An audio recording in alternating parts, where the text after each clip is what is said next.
সমবেত এই সভার সভাপতি সাহেব, পরিচালক মণ্ডলী, আমন্ত্রিত ওলামায়ে কেরাম, শ্রদ্ধেয় অভিভাবক অভিভাবিকা ও ছাত্রীবৃন্দ, আমার স্বল্প সময়ে অল্প কথায় বিশেষ করে এই ইসলামিক জ্ঞান যারা অর্জন করলো বা কোরআন এবং হাদিস সম্বন্ধে জানলো, জানার পরে তাদের দায়িত্ব কি এই সম্বন্ধে ইনশাআল্লাহ একটু বলার চেষ্টা করব।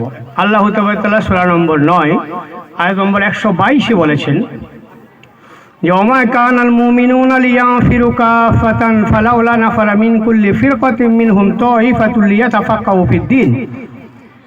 এখানে বলা হচ্ছে যে সমস্ত উম্মতকে উচ্চ শিক্ষার জন্য বাইরে বেরিয়ে যেতে হবে না। উম্মতের মধ্য থেকে কিছু কিছু লোক, কিছু কিছু গোত্র থেকে তারা বেরিয়ে যাবে আর উচ্চ শিক্ষা গ্রহণ করে আসবে, আলেম হয়ে আসবে, হাফেজ হয়ে আসবে, কারি, মওলানা, মুফতি, মাদানি, মাক্কি হয়ে আসবে।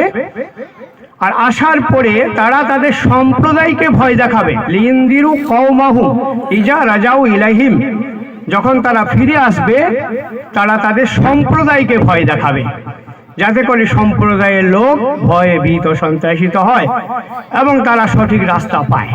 তা এখন এই আয়াত থেকে আমরা বুঝতে পারলাম যারা এখান থেকেও জ্ঞান অর্জন করে আজকে সানাত প্রাপ্ত হব, বা যারা আমরা ইসলামিক জ্ঞান অর্জন করেছি পুরুষ এবং নারী, আমাদের সকলের দায়িত্ব হলো সমস্ত সম্প্রদায়কে ভয় দেখানো। আর এটা যদি আমরা গোপন রাখি তাহলে কি হতে পারে, এই ব্যাপারে আল্লাহ তাআলা সূরা নম্বর 2 আয়াত নম্বর 159 বলেছেন, ইন্নাল্লাযীনা ইয়াকতুমুনা মা আনজালনা মিনাল বায়্যিনাতি ওয়াল হুদা মিন বা'দি মা বায়্যানাহু লিন-নাস ফিল কিতাব উলাইকা ইয়ালআনুহুমুল্লাহু ওয়া ইয়ালআনুহুমুল লাঈনুন।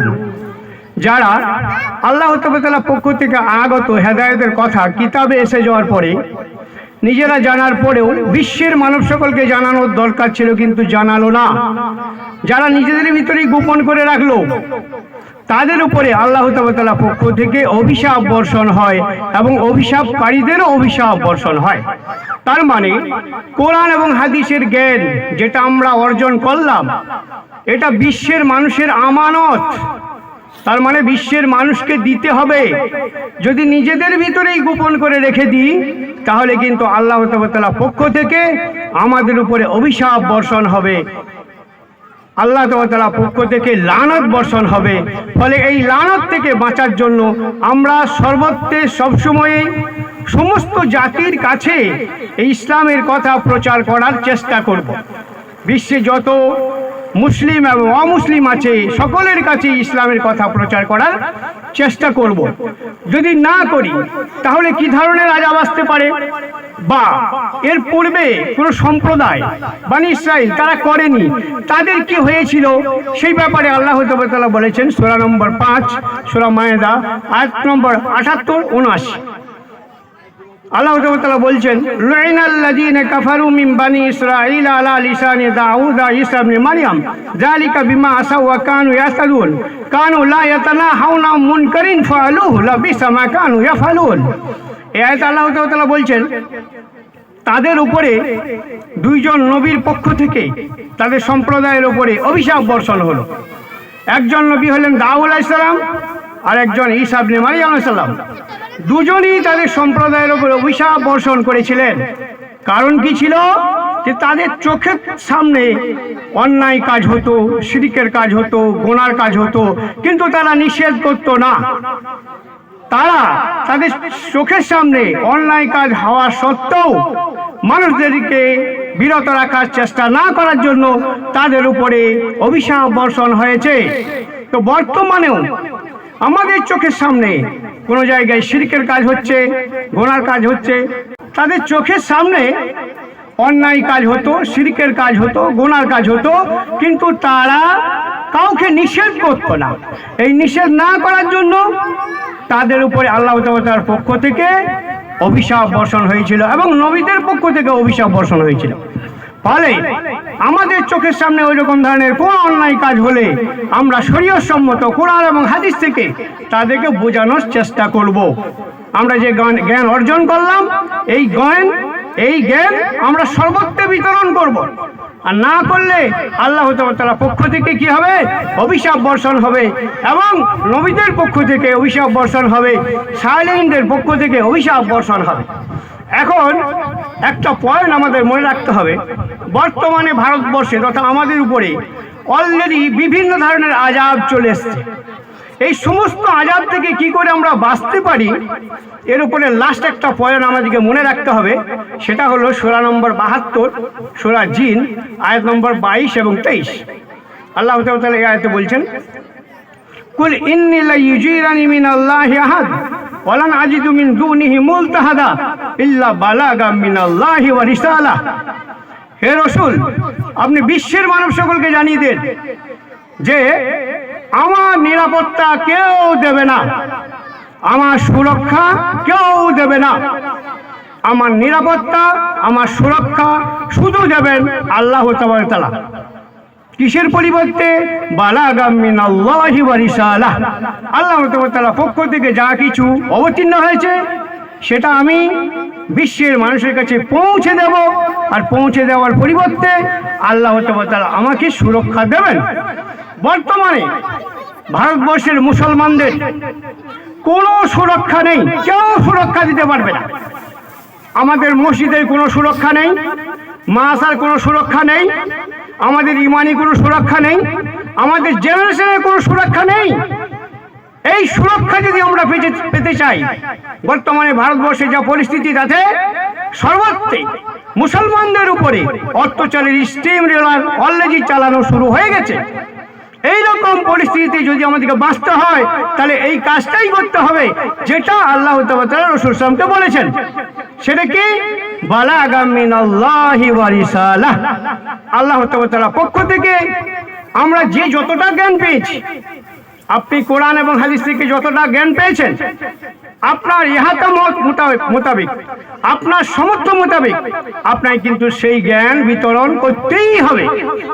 যদি সেই জ্ঞান সর্বত্র শ্রেণী, সর্বত্র সর্ব অবস্থাতেই সমস্ত মানুষের কাছে যদি আমরা এই জ্ঞান বিতরণ করি, তাহলে কিন্তু আল্লাহ তাআলা আমাদেরকে সুরক্ষা দেবেন।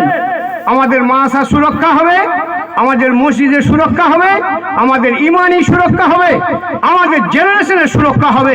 তাছাড়া সুরক্ষা পাওয়া যাবে না। এই ব্যাপারে অনেক কিছু আয়াত রয়েছে, অনেক আয়াত রয়েছে, সবগুলো বলা সম্ভব নয়। এক জায়গা থেকে একটা আয়াত আমরা লক্ষ্য করব। যদি আমরা আমাদের দায়িত্ব পালন না করি, তাহলে আমাদের উপরে কি ধরনের আযাব আল্লাহ তাআলার পক্ষ থেকে আসতে পারে, এবং কিছু আযাব যে আমাদের উপরে এসে গেছে সঠিকভাবে ইসলামকে না মানার জন্য, কোরআন এবং হাদিসের জ্ঞান বিতরণ না করার জন্য আমাদের উপরে অনেক আযাব এসে গেছে। যেমন এক জায়গা থেকে আমরা বলতে পারি, সূরা নম্বর 2, সূরা বাকারা, আয়াত নম্বর 61। আল্লাহ তাআলা বলছেন, وَضُرِبَتْ عَلَيْهِمُ الذِّلَّةُ وَالْمَسْكَنَةُ وَبَاءُوا بِغَضَبٍ مِّنَ اللَّهِ ذَلِكَ بِأَنَّهُمْ كَانُوا يَكْفُرُونَ بِآيَاتِ اللَّهِ وَيَقْتُلُونَ النَّبِيِّينَ بِغَيْرِ الْحَقِّ। এই আয়াতে বলা হচ্ছে যে আল্লাহ তাআলার পক্ষ থেকে দুটি আযাব সেই সময়কার মুসলমানদের উপরে অবতীর্ণ করা হয়েছিল। একটি আযাব হলো অসম্মানের আযাব, আর দ্বিতীয় নম্বর আযাব হলো জিল্লতি, দ্বিতীয় নম্বর আযাব হলো দারিদ্রতার আযাব। প্রথমত হলো অসম্মান, দ্বিতীয় হলো দারিদ্রতা।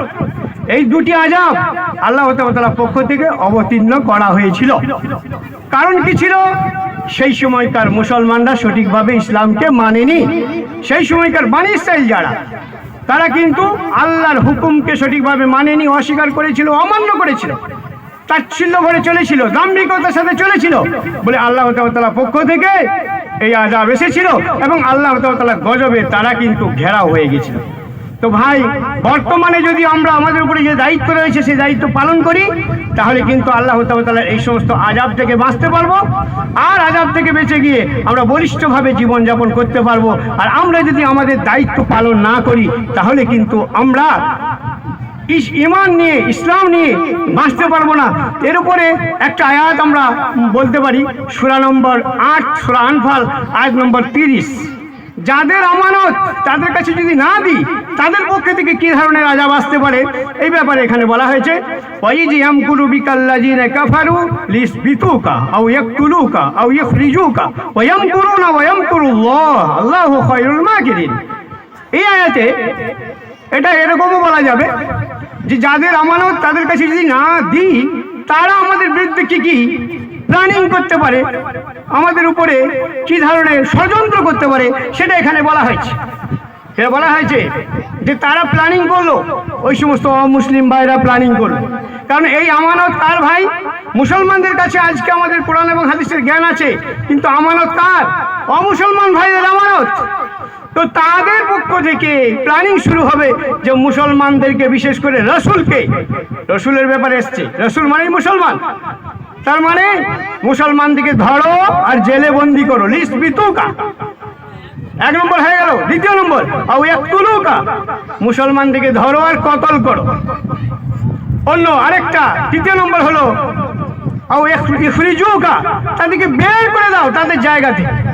বর্তমানে আমরা স্লোগান শুনছি, ভারত ছাড়ো নালে কোরআন ছাড়ো, ইসলাম ছাড়ো নালে ভারত ছাড়ো, এরকম অনেক স্লোগান শুনছি। ফলে আমরা যেন সতর্ক হয়ে যাই, কোরআন মাজিদে যেভাবে বলা হয়েছে সেইভাবে যেন স্লোগান আমরা শুনতে পাচ্ছি। এই স্লোগান থেকে বা এই সমস্ত ষড়যন্ত্র থেকে বাঁচতে গেলে আমাদেরকে কি করা দরকার, কি করণীয় কর্তব্য, সেটা কিন্তু আমি প্রথমেই বলেছি। ফলে আমরা যেন সেইভাবে রেডি হই। আরেকটা আযাবের কথা বলে দিই লাস্টে, হয়তো টাইম আছে কিনা, 1 মিনিট টাইম নিচ্ছি। যাদের আমানত তাদের কাছে যদি আমরা সঠিকভাবে না পৌঁছাই তাদের পক্ষ থেকে আরেকটা প্ল্যানিং হতে পারে, সেটা হলো সূরা নম্বর 14, সূরা ইব্রাহিম আয়াত নম্বর 13-14। وقال الذين كفروا لرسلهم لنخرجنكم من أرضنا أو لتعودن في ملتنا। বড় খতরনাক আযাব। সেটা হলো তারা বলল, অমুসলিমরা বলল রাসূলকে, রাসূল মানে মুসলমানদেরকে বলল, লানুখরিজান্নাকুম, অবশ্যই আমাদের জমিন থেকে তোমাদেরকে বের করে দিব, আমাদের জমিনে তোমাদের থাকার জায়গা নেই, তবে কিন্তু আমাদের জমিনে তোমাদেরকে থাকতে দেব একটা শর্তে, আওলা তাউদুন্না ফি মিল্লাতিনা, আমাদের মিল্লাতে আবার ফিরে চলে এসো, তাহলে কিন্তু তোমাদেরকে থাকতে দেব। তার মানে বর্তমানে যে ভারত ছাড়ো, কোরআন ছাড়ো, ইসলাম ছাড়ো, ভারত ছাড়ো, এইরকম যে স্লোগান শুনছি এর ভিতরে অনেক ষড়যন্ত্র রয়েছে। সেই সমস্ত ষড়যন্ত্রগুলোর একটাই মাত্র সলভের পথ, একটাই মাত্র আমাদের সুযোগ, সেটা হলো আল্লাহ তাআলার পক্ষ থেকে যা কিছু অবতীর্ণ হয়েছে, আমরা যা কিছু কোরআন এবং হাদিস থেকে জানবো, বুঝবো, শুনবো, সেটা বিশ্বের মানুষের কাছে প্রসার করব, তাহলে কিন্তু আমরা মুক্তি পাবো ইনশাআল্লাহ। আল্লাহ তাআলা আমাদের সকলের সুন্নতি দান করুন, যাতে করে কোরআন এবং হাদিস মোতাবেক আমরা চলতে পারি আর কোরআন এবং হাদিসের কথা বিশ্বের মানুষ সকলকে বলতে পারি।